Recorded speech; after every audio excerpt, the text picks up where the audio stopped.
कानपुर गांव, जहां बरसात का मौसम था। कुछ ही दिन पहले वहां एक चाय पकौड़े की दुकान खुली थी। दुकान के बोर्ड पर लिखा था जादुई चाय पकौड़ी। गांव के लोगों के बीच इस दुकान की चर्चा थी। रामू काका, अरे आपने सुना, हमारे गांव में एक चाय पकौड़े की दुकान खुली है। और पता है, दुकानदार दावा करता है कि उसकी दुकान के चाय पकौड़े जादुई हैं। हाँ संतोष, सुना तो मैंने भी है भाई। तो फिर चले काका? हाँ हाँ चल।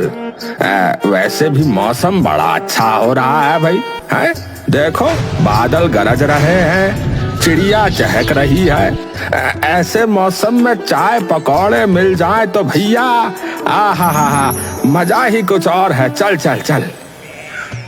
दोनों बातचीत करते हुए उस दुकान तक पहुंच जाते हैं। नमस्ते, आपका इस जादुई चाय पकौड़े वाले की दुकान में स्वागत है। आप मेरी कौन सी चाय पीना चाहेंगे? जादुई लाल चाय, जादुई मसाला चाय, जादुई मलाई चाय, जादुई कड़क चाय, जादुई अदरक वाली चाय? अरे बस बस भैया बस, आप पहले ये बताइए कि आपकी चाय जो है वो जादुई कैसे है भैया? कैसे हो गई जादुई ये? वो तो पीने के बाद ही पता चलेगा। दुकानदार दोनों के लिए चाय बनाने लगता है और साथ में पकौड़े तलने लगता है। इधर रामू काका संतोष से कहती है, संतोष, इसके चाय पकौड़े खाकर हम जो है कहीं दूसरी दुनिया में तो नहीं चले जाएंगे ना भैया? क्या पता काका, ये तो चाय पकौड़े खाने के बाद ही पता चलेगा। दुकानदार, जिसका नाम प्रेमचंद था, वो दोनों के लिए चाय पकौड़े परोस देता है, जिसे खाकर रामू काका और संतोष मस्त मौला हो जाते हैं। काका, लगता है हम दूसरी दुनिया में पहुंच गए। कैसे? पता नहीं, मुझे तो बड़ा मजा आ रहा है, नाचने का मन कर रहा है। आप मेरे लिए जो है गाना गाइए ना, गाइए। प्रेमचंद अपनी दुकान में बैठा इस दृश्य का आनंद ले रहा था। इधर रामू काका और संतोष नाच गान में लगे थे। हाँ जरूर। कौन सा गाना गाऊं? हाँ मेरा फेवरेट। बंगला मोटर कार दिला दे, एक नहीं दो चार दिला दे, थोड़ी सी तो। कैसे कैसों को दिया है, ऐसे वैसों को दिया है, मुझको भी तो लिपट करा दे, थोड़ी सी तो लिपट करा दे। दोनों का नाच गाना देखकर वहाँ पर कई सारे लोग इकट्ठा हो गए। वैसे तो बारिश की वजह से गांव का माहौल ठंडा था, लेकिन प्रेमचंद की दुकान का माहौल बिल्कुल गर्म था। बहुत जल्द प्रेमचंद पूरे गांव में जादुई चाय पकौड़े वाले के नाम से बहुत प्रसिद्ध हो गया। उसके जादुई चाय पकौड़ों की चर्चा दूर दूर तक थी। संतोष और रामू काका तो प्रेमचंद के रोजाना के ग्राहक बन गए थे। प्रेमचंद, जरा मेरे लिए एक प्लेट पकौड़े लगा दे भाई, और एक कड़क चाय बना देना। अच्छा। क्या बात है रामू काका, आज आपके साथ संतोष नहीं आया? सब कुछ ठीक तो है ना? कुछ ठीक नहीं है, तभी तो तेरी दुकान पर आया हूँ। आजकल व्यापार में बहुत नुकसान हो रहा है, इसलिए थोड़ा दुखी हूँ। सोचा तेरी चाय पीकर मन खुश हो जाएगा भाई।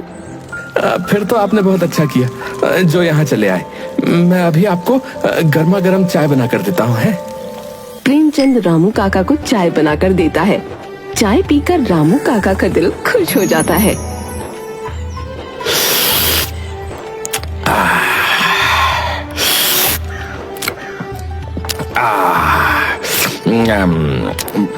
भाई प्रेमचंद, एक बात बता, आखिर तू चाय में जो है ऐसा क्या मिलाता है रे, जो तेरी चाय पीते ही सारी टेंशन खत्म हो जाती है और जो दिल है वो बिल्कुल खुश हो जाता है?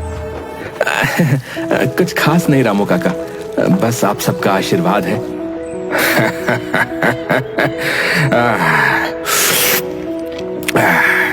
भाई तू चाय के साथ जो है बातें भी अच्छी बना लेता है।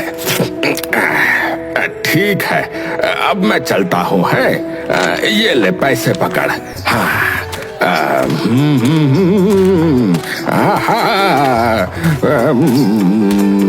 दिलो जान कुर्बान। दुखी आए रामू काका चाय पीने के बाद खुशी खुशी गुनगुनाते हुए वहाँ से चल देते हैं। इस गांव में एक और चाय वाला था जिसका नाम पप्पू था। प्रेमचंद के आने से पहले उसी की दुकान फेमस थी, लेकिन प्रेमचंद की जादुई दुकान खुलने के बाद पप्पू का धंधा तो ठप हो गया था। वो रामू काका को गुनगुनाते हुए घर की ओर जाते हुए देखता है। देखो तो जरा कैसे गुनगुनाते हुए जा रहा है ये बुड्ढा। आखिर वो चाय वाला अपनी चाय में डालता क्या है?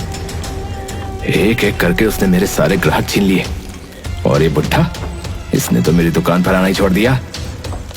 सबसे गिन गिन कर बदला लेगा ये पप्पू। हाँ, ये बात तो सच थी कि पप्पू की दुकान चलनी अब बंद हो गई थी, और कहीं न कहीं ये बात भी सच थी कि इसका कारण प्रेमचंद ही था। पप्पू प्रेमचंद पर नजर रखता है। वो सुबह 4 बजे ही पप्पू की दुकान के पीछे जाकर खड़ा हो जाता है। अब देखता हूँ ये चाय वाला पप्पू की नजर से कैसे बचेगा।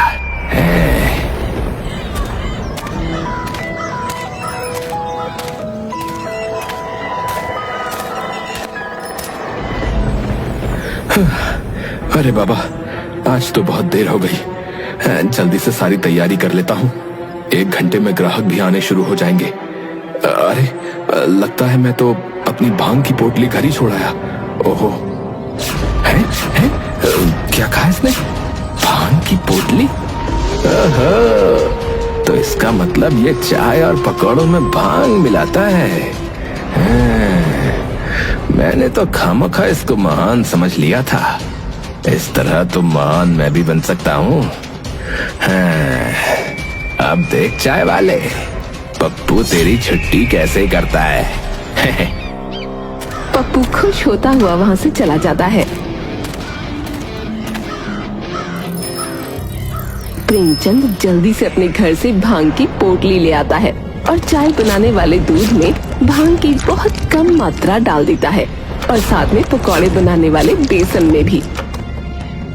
अब इतना बहुत है। हाँ, अब जल्दी से सारी तैयारी कर लेता हूँ। अरे बिरजू, आज इतनी सुबह सुबह कैसे आना हुआ? अरे क्या कहूँ प्रेमचंद भाई, सुबह सुबह जो है पत्नी से झगड़ा हो गया। चप्पल खा ली मैंने, फिर कहने लगी कि चाय नहीं बनाऊंगी, तो मैं तेरी दुकान पर आ गया भैया। अच्छा, तो भाभी का मूड खराब है। एक काम करो, अपने साथ भाभी के लिए भी ये चाय पकौड़े ले जाओ। भाभी का मूड सुधर जाएगा, देखना। बात तो तुमने बिल्कुल सही कही है। एक काम करो यार, मेरा भी पैक ही कर दो। तुम्हारी भाभी के साथ ही नाश्ता करूंगा अब तो। प्रेमचंद बिरजू के लिए चाय और पकौड़े पैक कर देता है। बिरजू घर पहुंचता है तो उसकी पत्नी गुस्से में कहती है, आ गए? किसने कहा था वापस आने के लिए? जब तक तुम मेरे लिए बगल वाली विमला की तरह कानों के झुमके खरीद कर नहीं ला देते, तब तक इस घर में कदम रखने की कोई जरूरत नहीं है। अरे भगवान, अरे देखो तो सही तारीख। बाहर बारिश का मौसम हो रहा है, काली काली बदरिया छा रही है? पक्षी देखो कैसे हवा में उड़ रहे हैं। और मैं इसीलिए तुम्हारे लिए जो है ये चाय पकौड़े लाया हूँ। भूखे इंसान को गुस्सा जरा ज्यादा आता है ना। तो लो, पहले खा लो, खाने के बाद फिर तसल्ली से झगड़ा कर लेंगे। हैं? लो खाओ। बिरजू की पत्नी को उसकी बात सही लगी। वो दोनों आराम से चाय और नाश्ता करती हैं। थोड़ी देर बाद, ए जी, एक बात कहूँ? मैं सांस लेती हूँ, तेरी खुशबू आती है, एक महका महका सा पैगाम लाती है, मेरे दिल की धड़कन भी दिल गीत गाती है।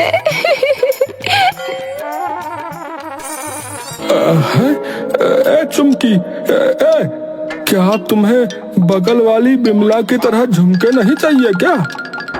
नहीं, मेरे पास आप हो, वही बहुत है। हाँ। ये प्रेमचंद के चाय पकौड़े तो बहुत काम की चीज है भैया। बच गया इनकी वजह से आज। दूसरी तरफ पप्पू जो सुनकर गया था कि प्रेमचंद अपने चाय पकौड़ों में भांग डालता है, वो भी मार्केट से भांग खरीद कर ले आता है और अपने चाय बनाने वाले दूध में और पकौड़ों के बेसन में डाल देता है। मुझे लगता है कि इतना भांग कम होगा, इतने में तो किसी को कोई फर्क नहीं पड़ेगा। थोड़ा और डाल देता हूँ। थोड़ा और डाल ही देता हूँ। थोड़ा सा और डाल देता हूँ। थोड़ा सा और। ठीक है, बस इतना बहुत होगा। अब देखता हूँ लोग कैसे मेरी दुकान पर नहीं आते। प्रेमचंद किन किन कर बदला लेगा ये पप्पू दत्त से। हाँ। पप्पू अपनी दुकान लगाता है और ग्राहकों को आवाज लगा लगा कर बुलाने लगता है। अरे आओ आओ भाई साहब आओ, अरे बहन जी आओ, अरे मेरे मस्त मस्त चाय पकौड़े खाओ। मेरी दुकान के चाय पकौड़े खा लिए तो उस प्रेमचंद के चाय पकौड़े हमेशा के लिए भूल जाओगे। अरे भैया आओ, अरे अरे दादा, अरे अरे भैया, अरे आ तो सही। हाँ? अरे पप्पू, तू अपनी बराबरी कर भी रहा है तो उस जादुई चाय वाले से भाई। तुझे पता भी है उसके चाय पकौड़े में जो है जादू है भैया, जादू। बड़ा जादू है। जादू के नाम पे भांग डाल देता है। क्या कहा तूने? भांग? नहीं नहीं, मैंने ऐसा कब कहा। आप एक बार स्वाद तो चखिए, अगर पसंद नहीं आया तो पैसे नहीं दीजिएगा। हाँ। अच्छा, पैसे नहीं दूंगा। ठीक है, अगर ऐसा है तो ला एक कप चाय पिला और जरा जो है एक कप प्लेट जो है पकौड़े भी लगा देना। अच्छा अभी लगाता हूँ। अब देखता हूँ वो चाय वाला प्रेमचंद मेरी बराबरी कैसे करता है। ये लीजिए आपकी चाय और ये एक प्लेट पकौड़े। वो आदमी चाय पकौड़े खाने की शुरुआत करता ही है कि तभी वहाँ रामू काका और संतोष आ जाते हैं। क्या बात है मोहन, आज यहाँ चाय पकौड़े खा रहे हो? हम तो प्रेमचंद की दुकान पे जा रहे हैं। अरे ये कह रहा है कि इसके चाय पकौड़े प्रेमचंद के चाय पकौड़े से ज्यादा अच्छे हैं, और ये जो है दावा भी कर रहा है कि अगर हमें पसंद नहीं आया तो ये पैसे नहीं लेगा। हाँ, फ्री की बात है तो है, खाने बैठ गया। मैं तो कहता हूँ तुम भी आ जाओ भैया, आ जाओ। मोहन की बात सुनकर रामू काका और संतोष भी पप्पू की दुकान पर ही चाय पकौड़े खाने के लिए बैठ जाते हैं। ला भाई, हमारा भी चाय पकौड़ा लगा जरा। पप्पू खुशी खुशी सबको चाय पकौड़े दे देता है।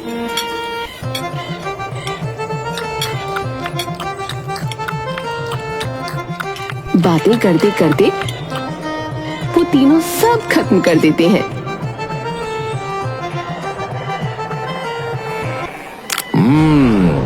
स्वादिष्ट तो थे, लेकिन जो है प्रेमचंद वाली बात नहीं थी। हाँ, साफ कह देते हैं, लेकिन मतलब बात सही है।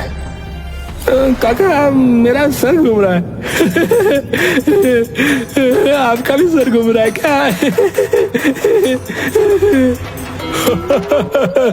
वो सब तो ठीक है, लेकिन तुम इतना हंस क्यों रहे हो भाई? है क्यों हंस रहे हो तुम इतना?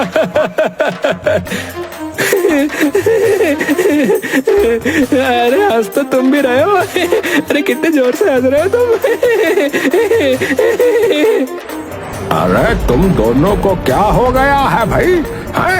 अरे तुम दोनों को देखकर जो है अरे मुझे भी हंसी आ रही है भैया। तीनों ठहाके लगा लगा कर हंसने लगते हैं। ये सब देखकर पप्पू थोड़ा घबरा जाता है। ये सब क्या हो रहा है? ये तीनों इतनी बुरी तरह से हंस क्यों रहे हैं?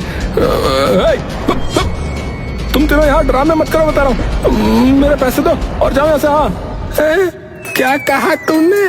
पैसे? पैसे मांग रहे हैं रामू काका? पैसे? कैसे पैसे? अरे हमें तेरे चाय पकौड़े बिल्कुल अच्छे नहीं लगे। ऊपर से तूने हमें पता नहीं क्या खिला दिया है। हमें इतनी हंसी क्यों आ रही है रामू काका? ए मोहनवा, काहे हंसी आ रही है रे? ए तू ही बता पप्पू, क्यों हंसी आ रही है हमको इतनी? बता ना। घबराकर किसी तरह पप्पू तीनों को उनके घर छोड़कर आता है।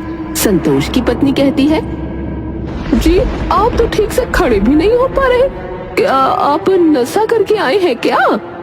नहीं तो, बिल्कुल नहीं, बिल्कुल नहीं किया नशा। मैंने कोई नशा नहीं किया। वो तो हमने पप्पू की दुकान से चाय और पकोड़े खाए थे। कोई नशा नहीं किया। मैं तो गया ही नहीं ठेके पर। लेकिन आप रो क्यों रहे हैं? पता नहीं,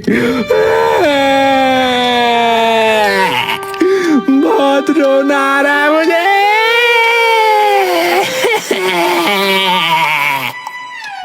अच्छा बताइए, आपके साथ और कौन था? मोहन और रामू काका भी थे।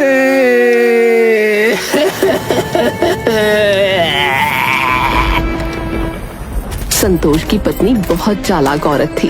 वो मोहन और रामू काका के घर जाती है और उन दोनों की पत्नियों को भी इकट्ठा करके पप्पू की दुकान पर जाती है। अरे ओ पप्पू, बाहर निकल। तूने हम तीनों के पतियों को ऐसा क्या खिला दिया जो वो ठीक से खड़े भी ना हो पा रहे? तुझे तो हम छोड़ेंगे नहीं।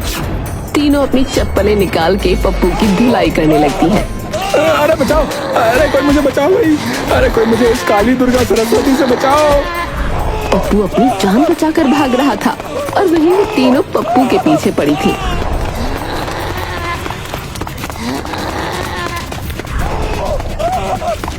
पप्पू भागता हुआ प्रेमचंद की दुकान पर पहुंचा। प्रेमचंद भाई मुझे इन तीनों औरतों से बचा लो। अरे लेकिन हुआ क्या ये तो बताओ। अरे जिंदा रहूंगा तो सब बता दूंगा, पहले मुझे इन तीनों औरतों से बचा लो भैया। अरे रुकिए, आप तीनों इतने गुस्से में क्यों हैं? पप्पू का बच्चा कहाँ है? उसने हमारे पतियों को पता नहीं चाय पकौड़े में क्या मिलाकर खिला दिया है। हमारे पति ठीक से खड़े भी ना हो पा रहे, कभी रो रहे हैं, कभी हंस रहे हैं। गुस्सा आ रहा है तो तोड़ फोड़ मचा रहे हैं। शांत हो जाइए, मैं उनको समझा दूंगा। मैं देखता हूँ आखिर बात क्या है। अपना दिमाग जो है ठंडा करके वापस घर लौट जाइए, ठीक है? कल सुबह तक रामू काका, मोहन और संतोष जो है वो तीनों ठीक हो जाएंगे, ठीक है? अच्छा। प्रेमचंद उन तीनों औरतों को शांत करता है, फिर उनके जाने के बाद पप्पू से कहता है, अरे पप्पू सच बताओ, आखिर तुमने चाय में ऐसा क्या मिला दिया? अरे वही जो तुम मिलाते हो यार, भांग। तुम्हें किसने बताया? अरे मैंने उस दिन सुबह तुम्हारी बातें सुन ली थी, जब तुम सुबह भांग की बोतलें लाना घर से भूल गए थे, उसी दिन की बात है। अच्छा, तो तुमने मेरी नकल की। अरे तुम्हें पता भी है मैं ऐसा क्यों करता हूँ? है पता भी है तुम्हें? मैं साधारण तरीके से चाय और पकौड़े की टपरी अपने गांव में लगाया करता था यार, लेकिन मुझ पर चोरी का इल्जाम लगाकर गांव वालों ने मुझे गांव से निकाल दिया। मेरा विश्वास कीजिए, मैं चोर नहीं हूँ, मेरा विश्वास कीजिए। मुखिया जी आप तो समझिए, मैं ईमानदारी से अपना काम करता हूँ। अरे सारे गांव वाले क्या झूठ बोल रहे हैं फिर? हैं? मैं कहता हूँ मेरे गांव से निकल जा, अभी क्या अभी। लेकिन मुखिया जी इस बरसात के मौसम में देखिए ना, मैं अपने परिवार को लेकर कहाँ जाऊंगा? पापा अब हम कहाँ जाएंगे? अब आप अपनी दुकान कहाँ खोलेंगे? क्या अब हम सब भूखे मर जाएंगे पापा? बेटी की बात सुनकर प्रेमचंद की आंखों में आंसू आ जाते हैं, पर वो अपने आंसू छुपाते हुए अपनी बच्ची से कहता है, नहीं मेरी बच्ची, ऐसा कुछ नहीं होगा। तेरे पिता बहुत मेहनत करेंगे बिटिया, और किसी चीज की कोई कमी नहीं होने देंगे। बरसात के मौसम में मेरा परिवार बेघर हो गया था। पूरी रात मेरे परिवार ने जंगल में बिताई थी। मैं आज भी वो रात याद नहीं करना चाहता। बहुत मुश्किल की घड़ी थी वो मेरे परिवार के लिए। सुबह में जब अपने परिवार के लिए खाने की तलाश में निकला था तो मुझे वहां पर एक बाबा मिले। बाबा मेरा परिवार रोड पर आ गया है बाबा। मुझे उस गलती की सजा मिल रही है जो गलती मैंने की नहीं बाबा। मेरी मदद कीजिए बाबा जी। बेटा, मैं तेरी समस्या को समझ सकता हूं, परंतु मैं कोई भगवान नहीं हूं जो कोई चमत्कार कर दूं। हाँ, परंतु मैं तुझे एक भभूति देता हूं। तू एक काम करना, तो उसे भांग की पत्तियों के साथ अपने चाय पकौड़ों में मिलाकर दुकान लगाना। यह भभूति लोगों के दुखी जीवन और कष्टों को दूर करेगी। बाकी अपने परिवार की नैया तुझे स्वयं चलानी होगी बेटा। जी बाबा जी, धन्यवाद बाबा जी, धन्यवाद।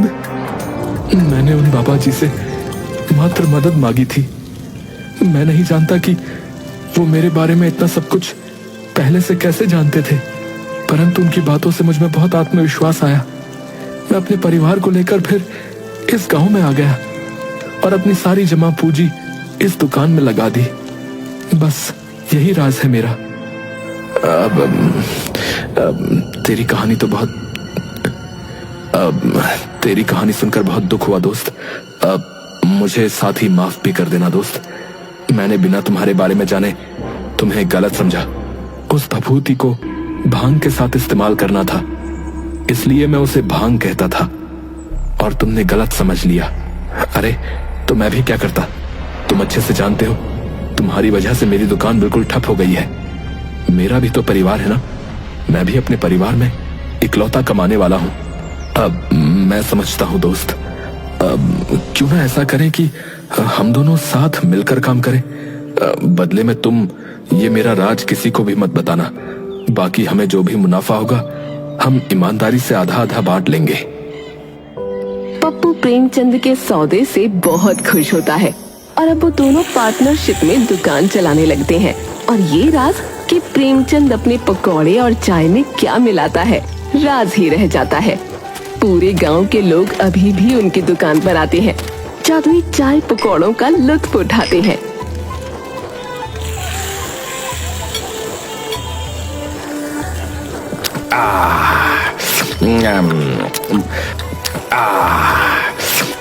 और हंसते मुस्कुराते गुनगुनाते हुए घर चले जाते हैं।